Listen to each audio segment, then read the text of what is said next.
I just go back to that time when I was young and I didn't know what I wanted to do in life. And once I finally grabbed a hold to what I wanted to do, which was this music thing, right. And I loved every minute of it, despite me not being able to make money or have a career, I had to believe in myself. Mm-hmm. And I want to say that to the youngsters out there that's watching, you know, believe in anything that you believe in, but have the most believe in it yourself. Whether it's being a doctor, a lawyer, or a chemist, or whatever it is, you have to believe yourself. And then once you believe, the dream will come true, and then people will believe in you. That's what dreams are made of. You have to believe in it, and then the dream can come to life. The advice that I would give all of the rappers in the game is to be original. That's one thing about, you know, when I came out, originality was a must.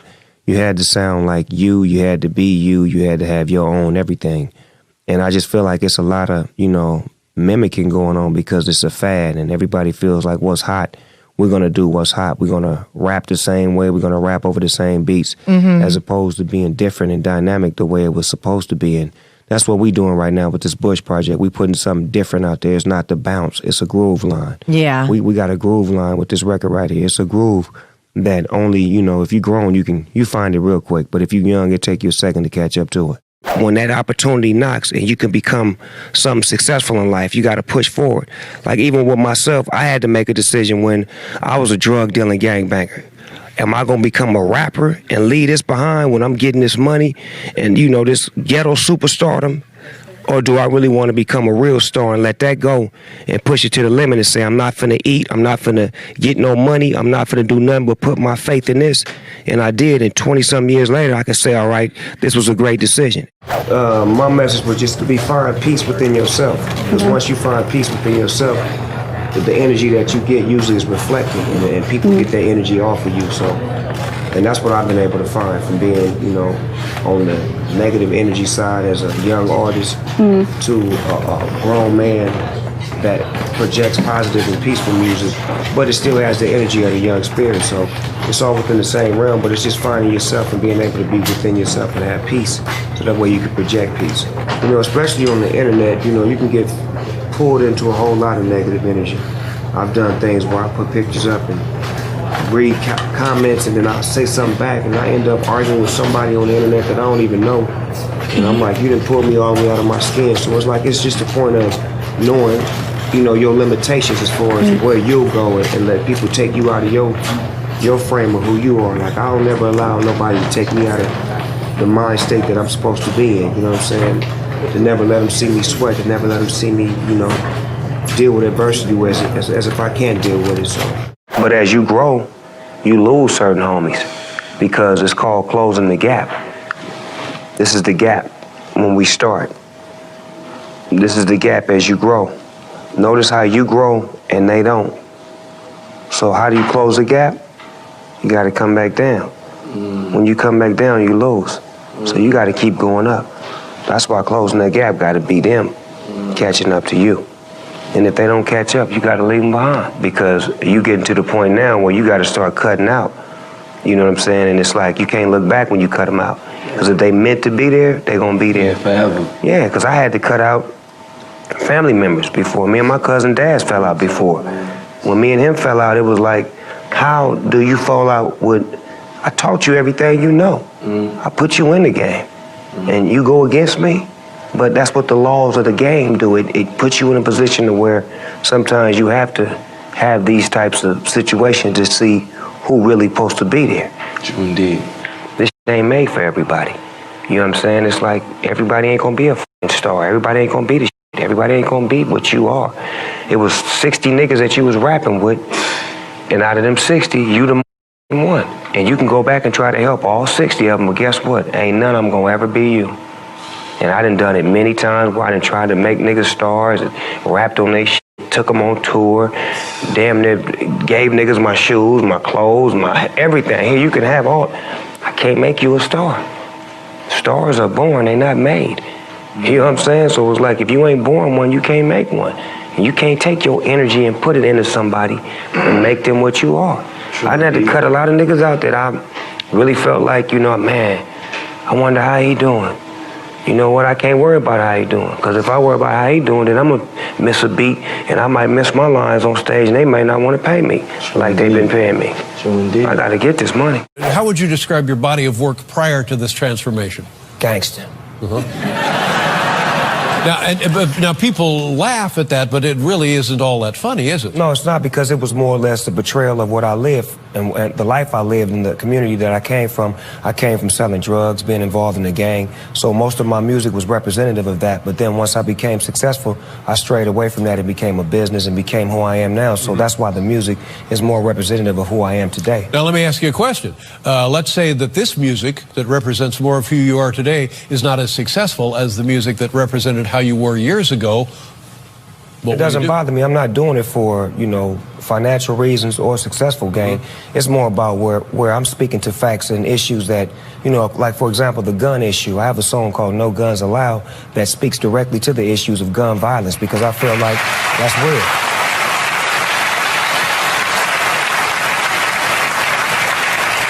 I think it would be nice if that took hold across the popular culture, really. Yeah, and you know, it starts with you. You got to be the man in the mirror to say, you know what, I'm gonna start with myself, and through example, I believe that people will follow. I believe that the right thing will be done, because I'm one who used to lead people in the wrong direction.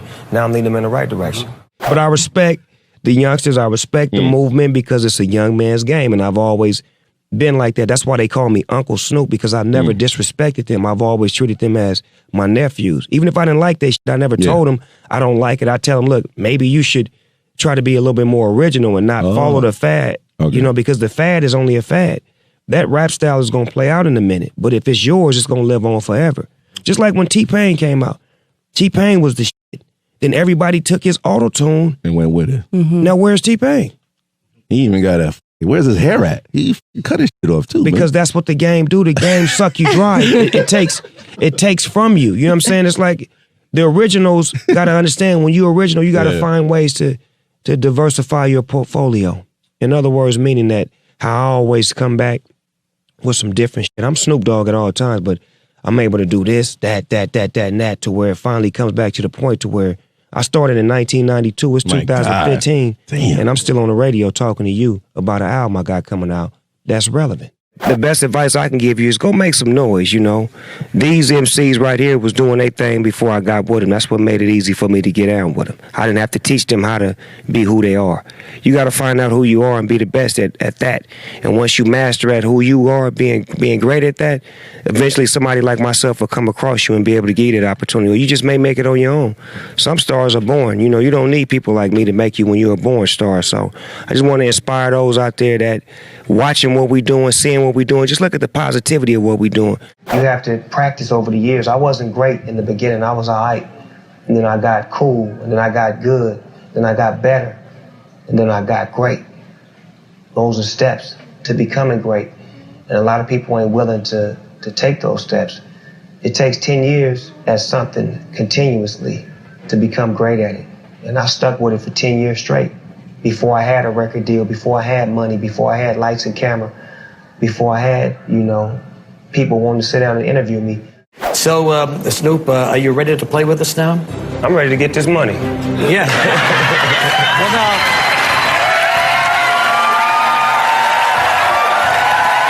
you know how it plays. You get one question, and if you get it correctly, you get 50,000. If you happen not to answer it, you'll get 25,000 anyway. Oh, so it's a win-win. It's a win-win. You got that right, yeah.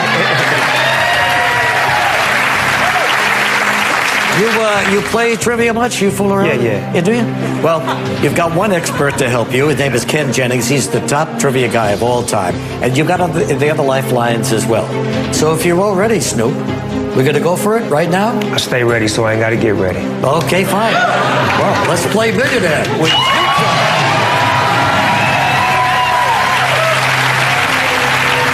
Okay, Snoop, here it is. In the 2009 superhero film Watchmen, which character's costume fittingly includes a mask decorated with ink blots? The comedian, Dr. Manhattan, Night Owl, or Rorschach? Man, I seen that movie too, and I fell asleep on it. Don't tell me that, Snoop. You fell asleep. You got 50,000 writing on this. Watchmen. Which character's costume fittingly includes a mask Anybody wearing a mask that you remember? I remember him wearing the mask. I remember the things in there. Ink blots, yeah. But I don't remember his name. Comedian, Dr. Manhattan, Night Owl, or Rorschach? Can I ask the audience? You want to ask the audience positively, yeah? Want to go for it? Yeah, I want to ask the audience. Come on, Snoop needs your help. Snoop Dogg. Audience, in the 2009 superhero film Watchmen, which character's costume fittingly includes a mask decorated with ink blots? Was it the comedian, Dr. Manhattan, Night Owl, or Rorschach? On your keypads, vote now. I think I know what it is. They're going to help me confirm the answer. I think I know what it is. Okay. I was asleep. I remember the name.